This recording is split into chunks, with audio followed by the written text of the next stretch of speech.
Hey, my name is Todd Sharp, and today I'm going to be talking about migrating to OCI, which is Oracle Cloud Infrastructure. So let's get into the session, and we're going to go through the slides here. And at the end of the session, we'll have a Q&A, so please hold all your questions or post them in the chat, and we'll definitely address them at the end of the session.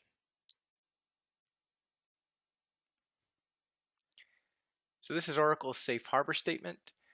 Essentially what it's telling you is this is all for informational purposes, and please don't make any purchasing decisions based on what you see here in this presentation today. So this is me. Again, my name is Todd Sharp, and I am a full stack developer from Blairsville, Georgia. And I've worked a lot with Java and Groovy and Node and a lot of front-end technologies, so pretty comfortable from the database all the way to the front end. And currently I'm paid to be a developer advocate for cloud and autonomous at Oracle, which basically means I have a really cool job. I get to play with a lot of technology. I get to make really cool demos and play with the cloud and play with our awesome autonomous database, and get to tell you all about that. So really great job. So here's the agenda we're going to be looking at today. First thing we're going to do is take a look at the Oracle Cloud free tier, and then I'll show you how you can sign up, how you can launch a free autonomous database, how you can migrate your database and migrate some objects, and then launch a free VM. So essentially this presentation was kind of inspired by a blog post that I did about a month ago, where I took my blog, my personal blog, which was being hosted on Amazon Web Services, and I migrated that blog over to the Oracle Cloud free tier. And what's really awesome about that is, even though it was kind of, a small custom application that I had written myself, backed by a MySQL database, I was using S3 for object storage, just for the, the images and pictures that I uploaded in my blog posts. So it was a very basic, small application, not a lot of traffic, not a huge database, but I took that and I migrated it to the Oracle Cloud. And by doing that, I suffered no performance, hits whatsoever. All the, the speed, responsiveness, the traffic, all that is just the same as it was on AWS. But the really awesome thing is I'm saving $40 a month, which isn't a whole ton of money. But when it comes to small personal projects like this, every little bit helps. And so many developers have a lot of these kind of small little projects that they're, maybe using Amazon or whatever hosting cloud provider to host their applications. There may be golf league websites or church websites or nonprofit organizations where maybe, you're the developer in the group, so it kind of falls on you to be the webmaster or person who manages the forum, and things like that. So in my opinion, this Oracle Cloud free tier is just this perfect playground to be able to create little applications like this and host them freely on the web. They're always free, they will always be free, and there's no headaches, and at the same time it lets you really kind of play around with the Oracle Cloud, which I think once you get to get in there and play with it, I think you'll realize that it's a really awesome cloud. It's really easy to use. The interfaces are very clean, consistent, and I just think you'll really love it. So let's take a look at the Oracle Cloud free tier. And so you'll hear me talk about things that are always free. And by always free, we mean always free. So yes, you do have to have a credit card on file when you sign up. We'll take a look at that in a little bit. But if you select these always free services and you use these always free services, you will never be charged. This is not a 12-month trial. It's not a 6-month trial. It's not a 1-month trial. These services that we're going to talk about in a second here will always be free, assuming that you're actively using them. If you're not actively using them, if you spin up a VM and you never put anything on it, it's going to be eventually deleted. But if you spin up a VM, you point it at a free autonomous database, and you're hosting a website, it will always be free and you'll never be charged for it. So what services fall under this always free umbrella? Well, you would think that it's kind of throttled, and it is somewhat throttled a little bit, but basically it's a really solid offering. We have the first service that's always free is our autonomous database, and this can be either the ATP version or the ADW version. And the difference between those two being is ATP is autonomous transaction processing, which is kind of your standard workload database, just your normal transactional database. And ADW is more for big data. So, you're working with tons of data and you want to do some really efficient processing of that data, you're going to go for ADW. But typically your apps, your blogs, your forums, these kind of things are going to be using ATP. So what we offer on the always free tier is 2 total databases. So you can have 2 separate instances of ATP or ADW. Each of those instances will have 1 CPU and 20 gigs of storage. So it's not like, again, it's not like we're giving you just like 100 megs of storage so you could barely store anything in your database. This is 20 gigs. This is pretty significant. And if you were to outgrow that, you're probably at a point where you understand that, there's going to be some costs involved if you're outgrowing 20 gigs of storage. The next thing is 2 virtual machines, each with 1/8 CPU and 1 gig of memory. Now, again, these are not machines where you're going to be doing like machine learning or massive computation on these VMs. But if you're hosting a blog, if you're hosting a forum, perfect, and they will work just perfectly for you. I should warn you here. When it says 1 gigabyte of memory, it's actually more around like 995 megabytes, which is just about 1 gigabyte. But if you're installing any kind of software that does a check on the memory of the machine and it's looking for memory in gigabytes, you might have an issue when you're installing that. So keep that in mind. I've noticed it with one third-party software that I actually had to modify their install script to check memory in gigs and megabytes instead of gigs, and make an exception for it because, like I said, it's right about 995 megs, but for all intents and purposes, that's a gig. You get 2 block volumes, 100 gigabytes total. Basically, these are your storage drives for your VMs and will be attached to your VMs as you spin them up. 50 gigs each, and you get 10 gigs of object storage and 10 gigs of archive storage. So think of this like you would think of S3. You have 10 gigs to store any kind of assets that you want to store in object storage, and we'll take a look at that a little bit later on. Finally, you get a load balancer, you get 10 megs of bandwidth, you get monitoring, notifications, email delivery, outbound data, all included. Take a look at the link down at the bottom of the screen there for very specific details if you need to know more. But essentially, this tier is perfect for your personal projects, for your small little projects, for your proof of concepts. The tier has everything you need to get started.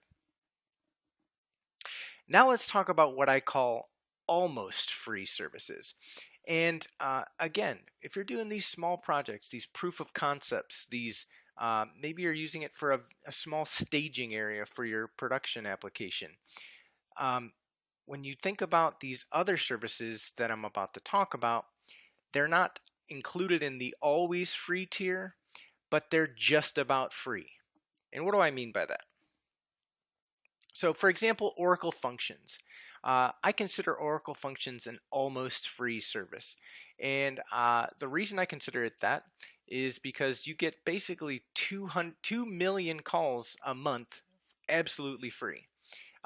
So if you're wanting to play with serverless functions, you're looking to maybe learn about them, maybe you have an application that needs to use them and you want to figure out how to do that, you can use Oracle Functions for your serverless functions, and you get 2 million calls every month for free.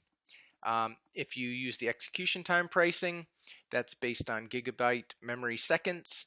you get the first 400,000 of those per month for free.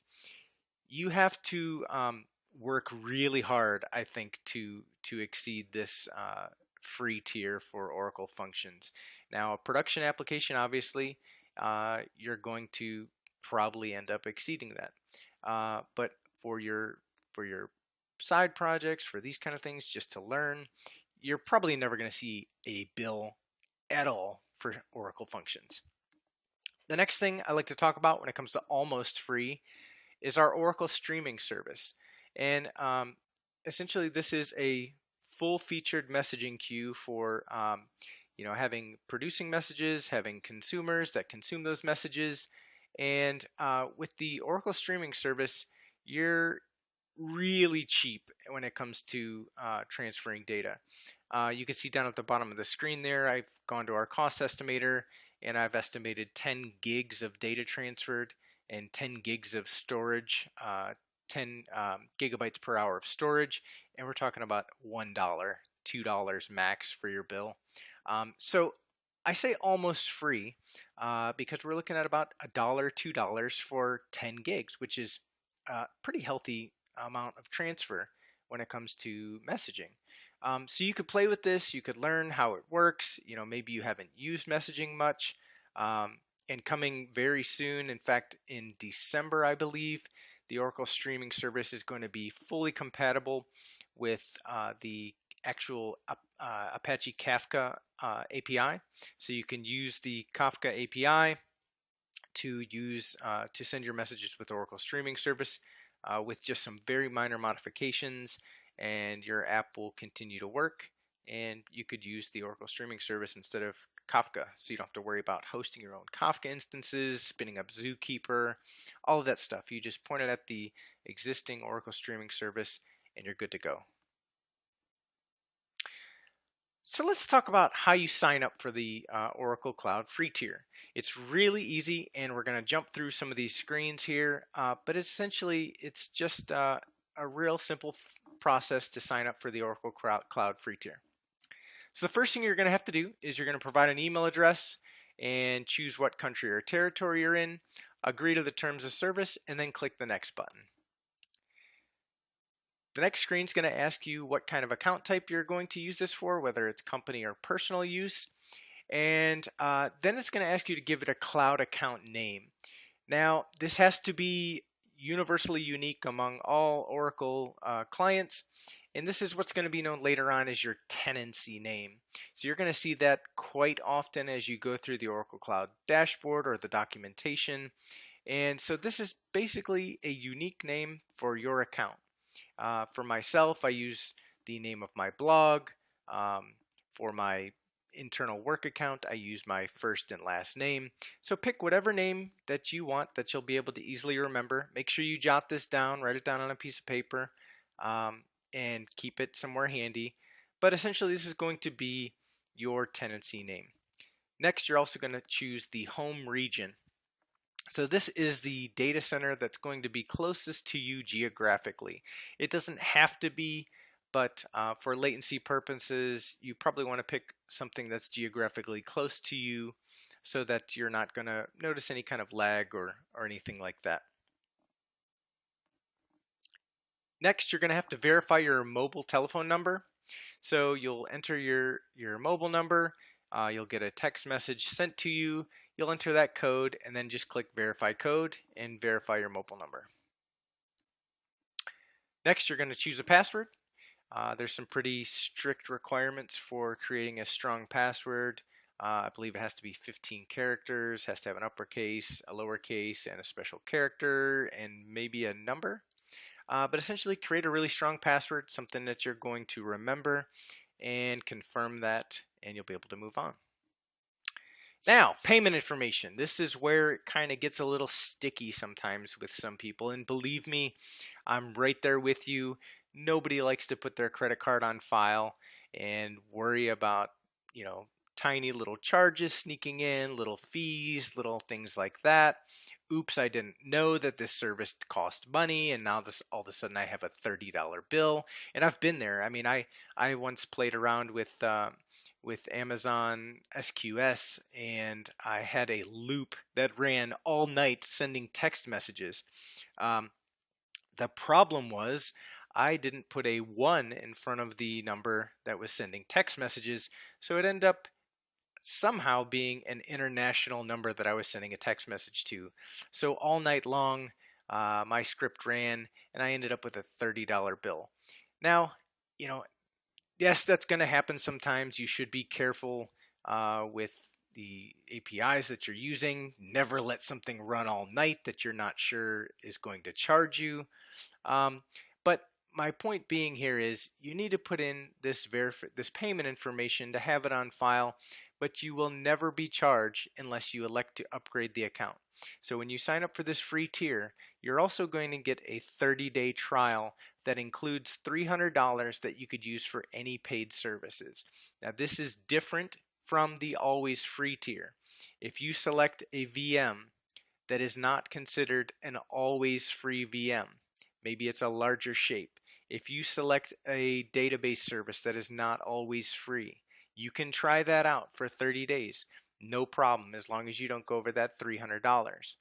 Now, once that 30 days hits, if you do not opt in to a paid account, the database, the VM, whatever it is, will be shut off and you will never be charged. You have to opt in order to be charged. I just want to really emphasize the fact that you'll never be charged if you forget to cancel. That's never going to happen. When we go through and we sign up for the always free tier, I'll make sure that you see how to make sure that you'll never be charged for those and that they'll never be turned off. But this is something slightly separate. It's that 30-day $300 trial. Again, if you do not opt in, you will never be charged for those services that are not on the always free tier. So you put in your credit card information, you'll see a very small charge. It's a temporary charge. A very common way to verify a credit card is to put a very small, like under $1 charge, and then eventually refund that charge. And that's just to verify that the credit card works and is good and is active and is not fake. So yeah, you'll add your credit card details and you'll verify, and that's it. Once you have signed up, you'll be able to access the Oracle Cloud dashboard. And this is kind of the screen that you're going to see most of the time when you log into the Oracle Cloud. You have some quick actions at the top here. You have the ability to create a VM instance, the ability to create a database, create a data warehouse, things like that. Up here in the left-hand corner, you see the burger menu. And if you click that, you'll see quick shortcuts to many different sections within the Oracle Cloud. So your compute, your database, your email settings, all of these things are going to be within that burger menu. Where you would manage your users, where you manage compartments, where you manage roles, these kind of things. Everything you're going to need is going to be somewhere in that burger menu. So just keep that in mind. But yeah, the quick actions are really easy ways to get started, and you can click on create a VM instance and get started with that really quickly. So some good to know things. Just to kind of summarize, most always free resources can be provisioned only in your home region. So when we were going through and I said you should sign up for a region that's geographically close to you, you should keep in mind that if you're going to use the always free resources, you have to provision those in your home region. That doesn't mean you can't provision something in Phoenix, for example, if Ashburn was your home region, but you just will not be able to do that always free resource in Phoenix. So just make sure when you're going to create an always free resource, you do that in your home region. Like I said earlier, free accounts will remain available as long as your account is used within the past 60 days. So if you spin up a VM, you never do anything with it, If you don't touch it for 60 days, that's going to go away. The free trial, as I said, provides you with $300 of cloud credits that are valid for up to 30 days. And paid resources provisioned during free trial are reclaimed by Oracle unless you upgrade. Again, I just want to emphasize, you can use paid resources. You must opt in to keep those as paid resources. Okay, cool. More information, check out the link at the bottom of that screen. So let's get into it. Now that we've created a free, always free account, let's launch a database and assume that for our migration, in my case, as I said, I had a MySQL database and I wanted to migrate that over to autonomous transaction processing. So the first thing you're going to have to do when you want to migrate a database is launch the new database. So let's take a look at what it takes to launch an autonomous database. So we have our cloud dashboard main home screen. As I said, the first thing you can do is click on create a database and you'll get started really quickly. So the first thing you're going to do is enter an instance and a database name. So this is just a display name for within your Oracle Cloud dashboard. In this case, I've called it ATP instance here. And then our database name, that's the actual database name that's going to be created, the Oracle database name. And for the database name, you can only use letters and numbers and a max of 14 characters. So no dashes, no special characters, nothing like that. Now you're going to choose a workload and deployment type. As I said, transaction processing is your kind of traditional relational database. We're not going to be doing any large data scanning operations, so we're going to not choose data warehouse for this particular instance. And our deployment type, serverless or dedicated. So with Autonomous Database, you have the option of running either in a serverless mode, which is essentially just a shared infrastructure, right? This is an infrastructure that maybe there's other databases running within that same rack. Now you can also go with dedicated infrastructure. I do not believe you could do that with a always free database. But if your business had a need for using a dedicated infrastructure, completely private and completely physically separate from every other client, you can do that. So just keep that in mind. All right. Now we're going to configure our CPU and storage. You see right there at the top of the screen the always free button, my favorite button. So make sure that's toggled. Make sure that is turned on and it's blue, it's not grayed out. Select always free and your autonomous database instance will be always free. Your CPU core count and storage are disabled at this point because, like I said, you get one CPU, you get 20 gigs with an always free. You cannot change that. If you were creating a autonomous database instance that is a paid instance, you can change your core. You can change your storage. These can auto scale for you up and down on demand. So if you check the auto scaling button down below. So as your workload increases, you need 4 CPUs. You can auto scale it, and then it'll automatically scale back down. But for always free, you get 1 CPU, you get 20 gigs, and that's what you get. Next up, you're going to create some credentials, and you're going to choose licensing. Actually, you're not going to choose licensing. You're going to get a license included because that's the only option with always free.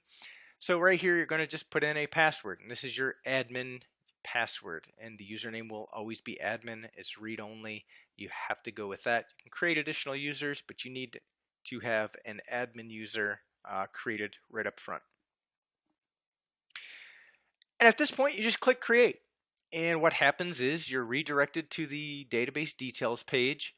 You get a kind of overview of the instance. You have some buttons along the top, and this kind of layout is going to be very familiar to you as the more you use Oracle Cloud. You have your detailed information views that show you everything you need to know about that particular resource, and all that information is presented in a very clean format. down at the bottom of the screen, you'll usually have some more actions or some different metrics or whatnot as it relates to that resource. But in this case, you have your provisioning screen, your details screen that tells you that we're provisioning.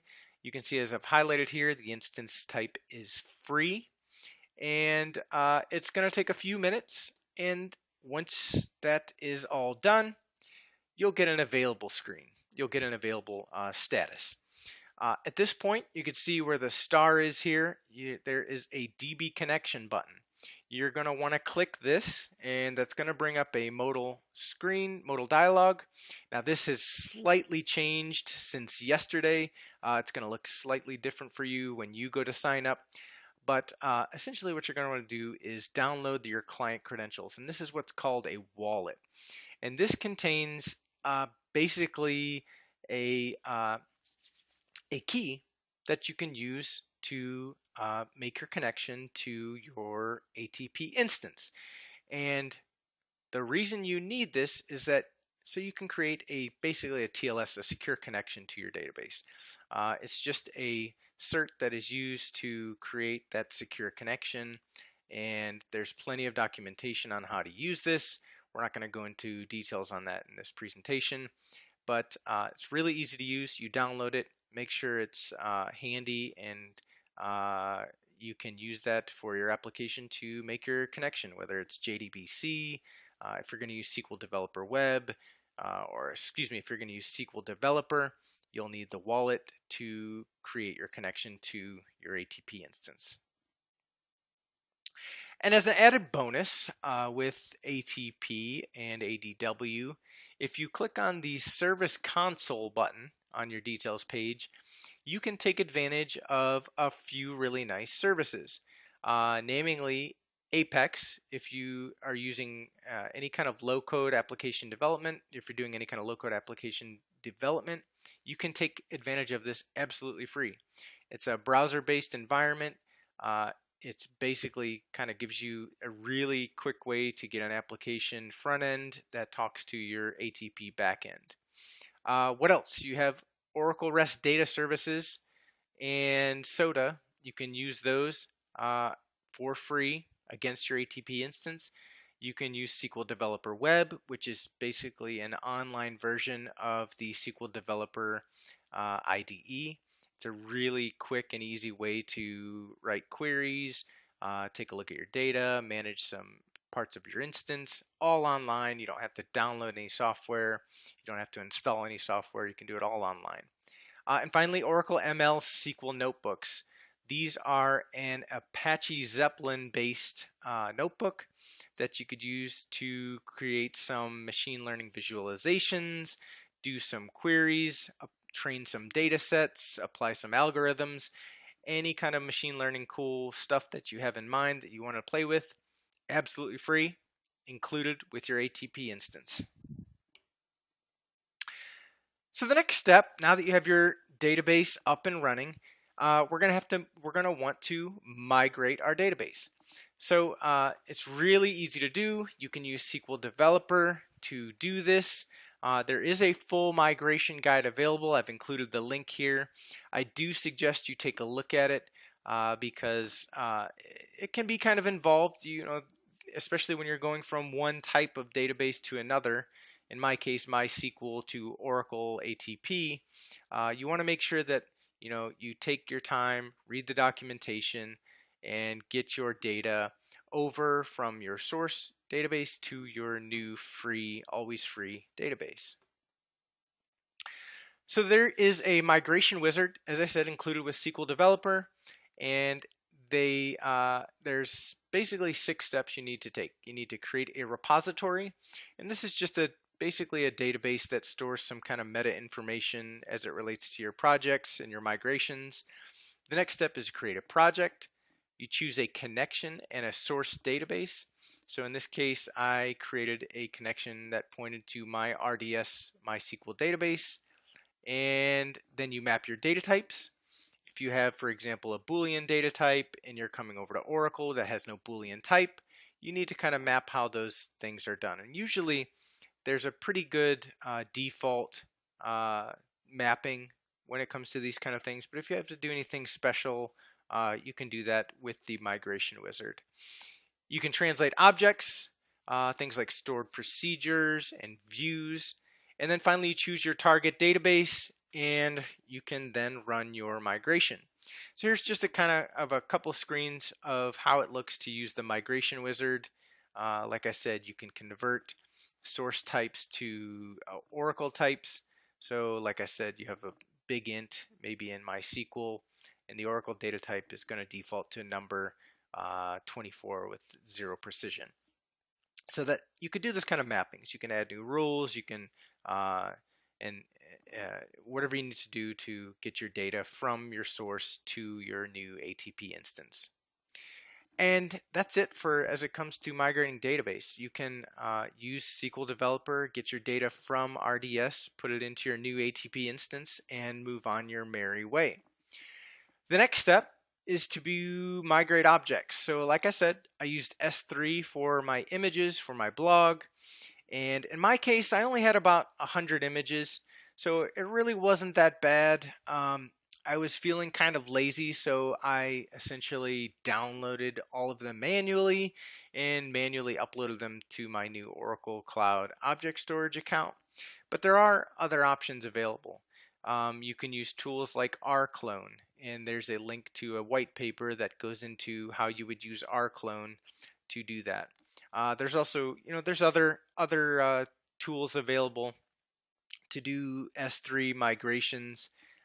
You want to obviously make sure that if you do, or when you do migrate to Oracle Object Storage, in my case, I had a bunch of blog posts that had links that pointed to S3. So obviously I had to run some manual queries to update those blog posts to point at the new link, but it was really not difficult at all to just do a regex replace on the S3 URL and point it at the new object storage URL. And then finally, you update your code within your application to use the OCI S3 compatible endpoint. Now, there is a full OCI SDK. There are many of them. In my case, being a Java developer, there's an OCI Java SDK that you can use to interact with Oracle Object Storage. If you were building a brand new application, I would encourage you to do that. If you have an existing application that points at S3, what I would suggest you do is use the OCI S3 compatible endpoint. This is a really nice thing that lets you take existing AWS code that points at S3 and lets you point that at OCI Object Storage instead. You'll have to use a path style URLs, but there is documentation available. It boils down to being about 2 or 3 lines of code you have to add to your existing application, and everything else just works. All your gets, puts, posts, deletes, updates to and from S3 will work just the same with your OCI Object Storage bucket, just with a couple lines of configuration changes basically. So here's an example of that. In this case, the only thing I had to add was the client options to set path style access to true, to set chunk encoding disabled to true, and then set the endpoint to this OCI Object Storage compatible endpoint. And that was all I had to do in my blog code to make the change so that new images get uploaded to the proper location in OCI. Again, this is Amazon code. This is code that is used to interact with S3. I added lines 4, 5, and 6, and my application worked perfectly going forward with the new object storage bucket. And the link at the end of that, at the bottom of the page there, tells you a little bit more about the S3 compatible API. So check that out. So the next thing we need to do is launch a VM. So I had my application, my blog application, which is it's actually written in Grails. So it had a WAR file that is deployed on Tomcat, and I needed to launch the VM in the free Oracle Cloud tier so that I could deploy, I can install Tomcat and deploy that WAR on the new VM. And so for that, we go back to the Oracle Cloud dashboard homepage. We click Create a VM Instance. and we give that VM instance a name. We can choose an operating system or image source. In my case, I really like Oracle Linux, so I left it as Oracle Linux, but you could choose CentOS. You have some other options. At this point, you want to be careful about licensing. You don't want to obviously choose anything for an always free VM that has some licensing fees associated with it. So nothing like Red Hat or Windows. Use Oracle Linux. It's really cool, and it's autonomous itself, so it self-updates, it patches. You never have to worry about any of that. It's really cool, trust me, and you should stick with that. Next thing you're going to do is choose your availability domain, and one of them is going to have the always free eligible label next to it. The next thing you're going to do is select your instance type. Again, virtual machine, always free available. You don't want to choose a bare metal machine because that is not included in the always free tier. You can certainly pay to use a bare metal machine. We have many options, some very powerful options, but as we're talking about always free, you're not going to pick a bare metal machine. Next thing you're going to do is choose an instance shape. You're going to have one choice here, and it's going to be an E2.1 micro instance, and it's going to have that always free eligible label. So you've probably seen this many times throughout this talk today, and you always want to make sure that when you're provisioning resources in your free account, that you look for that always free eligible label. If you don't see that, you might want to take a second look and check why you're not seeing that. So if you're interested in just staying always free, then look for that label. And like I said, you get 1 core CPU and 1 gig of RAM. Next thing you're going to want to do is check this section. This may be hidden. You may have to click Show Shape and Networking link to expand this section. But make sure you do. And if you're doing something like a blog, obviously, or a forum, or whatever you're doing that's going to be web accessible, you're going to want to assign a public IP address. This is not chosen by default, so make sure you go in and select Assign a Public IP Address if that's what you want to do. You can select a virtual cloud network, select a compartment, or you could just use the defaults, leave them as they are. They're going to be just fine. They'll work just great. But again, if you want something publicly accessible, make sure you assign a public IP address. Next, you want to select an SSH key. You can generate an SSH key. Again, we're not going to talk about how to do that in this presentation. You should already know if you've been doing any kind of development for any amount of time, or you can Google it if you're not familiar with it, or even if you're like me and have been developing for a really long time and just forget exactly how to do it every time, you're going to end up Googling it anyways.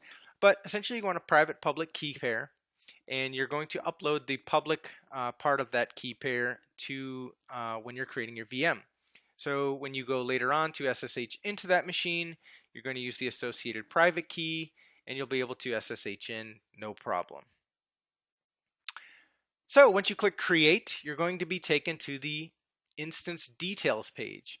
Now this looks kind of similar to our ATP Instance Details page, and you'll have things like your public IP address listed, the compartment that your instance is located within, your compartment OCID, all these kind of things.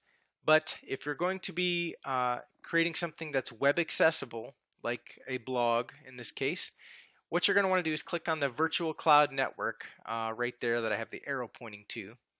And that's going to take you to this VCN Details page. Go in the left-hand side, there's going to be a menu, and you're going to see a link called Security Lists. You're going to want to click on Security Lists. And once you get to the security list, this is where you can manage your security list that manages your ingress and egress within to your network. So in this case, we're going to create a blog that's web accessible, and it's going to be a TLS website, so it's going to have port 80 and 443 open. So you're going to create an ingress rule. You'll leave the source type as a CIDR. You will leave stateless unchecked.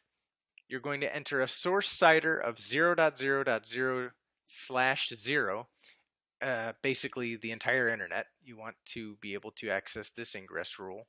The protocol is going to be TCP. Your source port range, leave blank, leave empty for all. And your destination port range is going to be 80 and 443.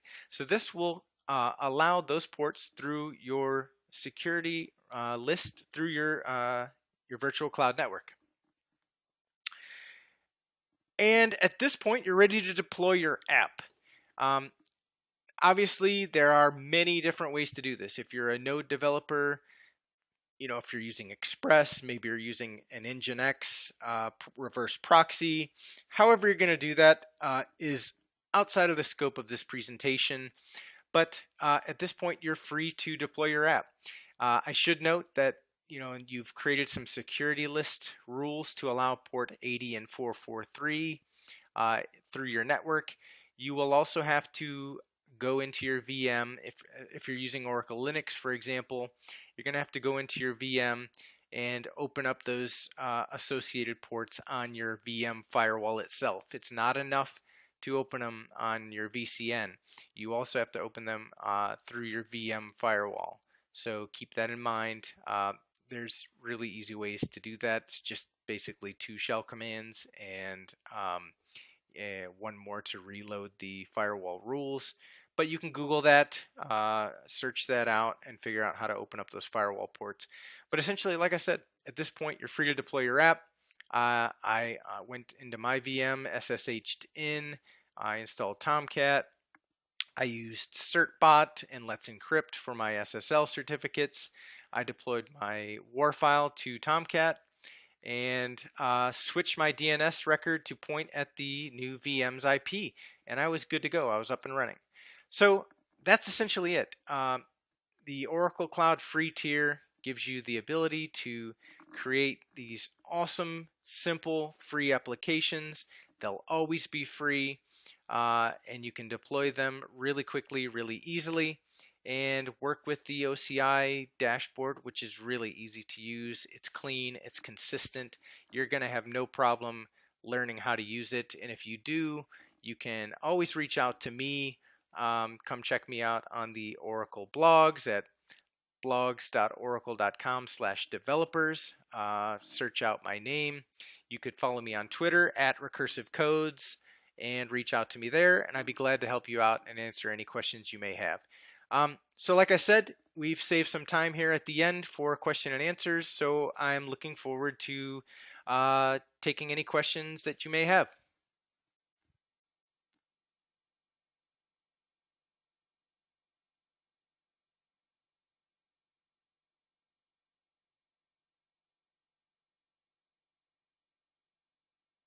All right, so like I said, we saved some time here at the end for questions and answers. So if you do have any questions, please post them in the chat, and we will. I'll take care of answering those right now.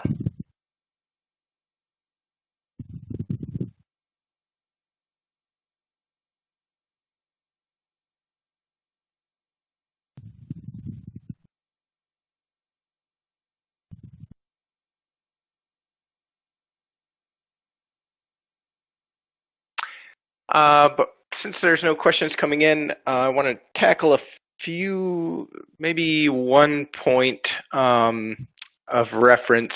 So this presentation was actually recorded back in the November-December timeframe. So there are a few things that have changed as it relates to the free tier. Some of the screens that I showed are slightly different, but for the most part, I think you'll find things really easy to navigate. Like I said, you can always reach out to me if you have any questions, and I'd be glad to help. And yeah, that's about the extent of the changes. I know, for example, like when you're creating an instance, public IP, I believe, is default now. And so some slight changes like that you might come across, but other than that, for the most part, things should be just as you saw in the presentation. So, Marcy, are you seeing any questions come in, or am I? I just want to make sure I'm not missing anything here. There's a few questions coming in. Okay. Oh, there we go. Okay, excellent. Yeah. I see them. I have a question, but not directly related to migration. The question is, typically AWS storage is less pricey than Oracle. Is it true? I can't speak for certain about pricing because I'm not a salesperson and I don't spend a lot of time answering pricing type questions. I do know, I have read quite a bit from many different sources that overall the Oracle Cloud, depending on who you talk to, is up to 50% cheaper than AWS overall.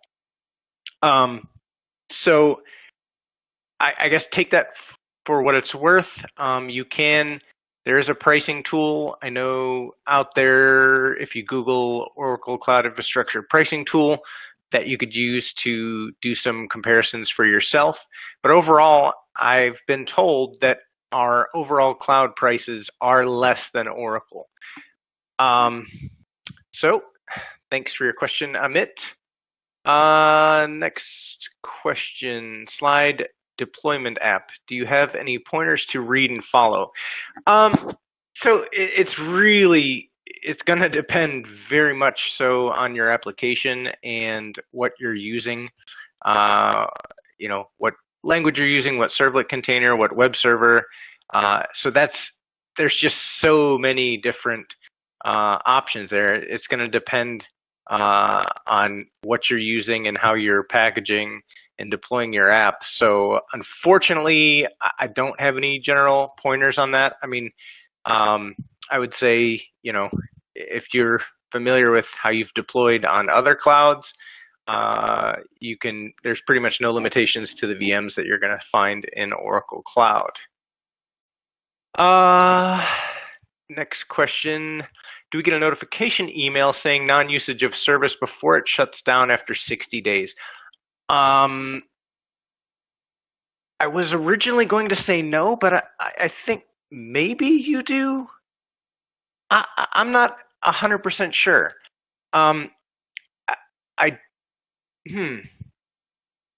That's a good question. I'll have to potentially follow up. If you want to email me that question, todd.sharp@oracle.com, I could follow up.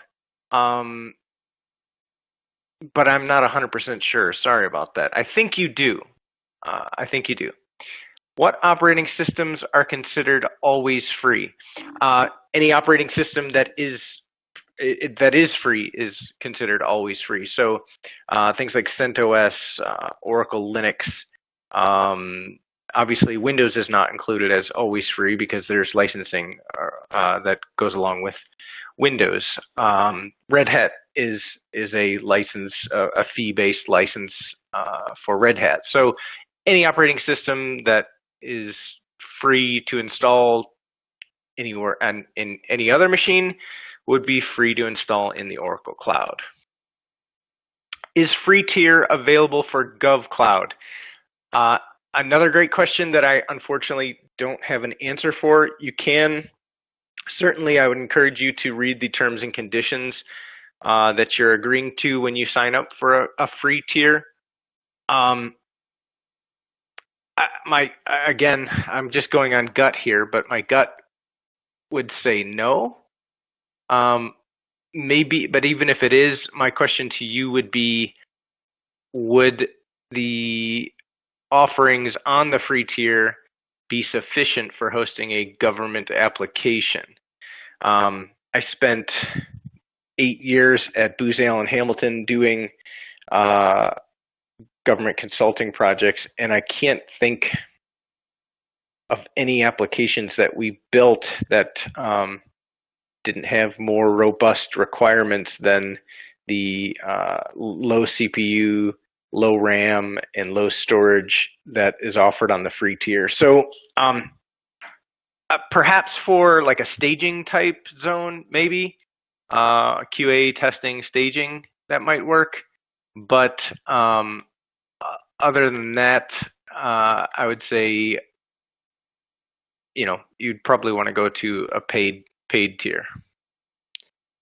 For proof of concept, yeah, I mean, again, sure, that would absolutely be, a possibility if you want. I encourage you to check the terms and conditions that you're agreeing to, and see if there's any limitations to that. I guess the other question with that would be whether or not the government region is included in the free tier. Not only is it acceptable by the terms and conditions, but is that rolled out in the government region itself? Because obviously there are different, security guidelines for the government region.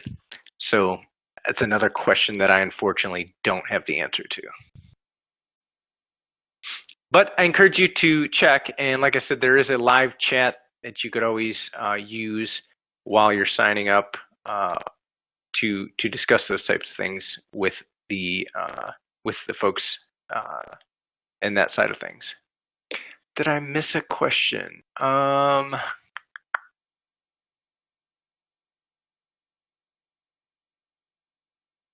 All right, I don't see any other questions. We will hang out for another minute or two, and of course be available if you do have any questions. I know there are, I looked through the list here of the attendees, and it did seem like there are a number of folks in the government consulting world for whatever reason. I saw some General Dynamics and Booz Allen Hamilton folks in the attendee list, and if any of you are going to be at the Code for America Summit in Arlington, Virginia next week, I will be there. So you can always reach out to me during that week in Arlington. I'll be at the Oracle booth occasionally, not the whole time, but here and there. And you can reach out to me there if you do have any questions or any other thing that you would like to discuss, or if you just want to come check out my talk. Cool. Great, thanks, Todd. Appreciate your time. Thank you. Answering questions. I wanted to thank everybody for attending today, and when this webcast ends, you'll be presented with a survey, so please go ahead and fill that out. We appreciate any feedback you have to make these webcasts more useful. So we hope you have a great day. Anything else you want to add, Todd? No, that's it. Thanks a lot, Marcy. I appreciate you having me, and I appreciate everyone coming and learning about the Oracle Cloud Free Tier. Thank you. Cool.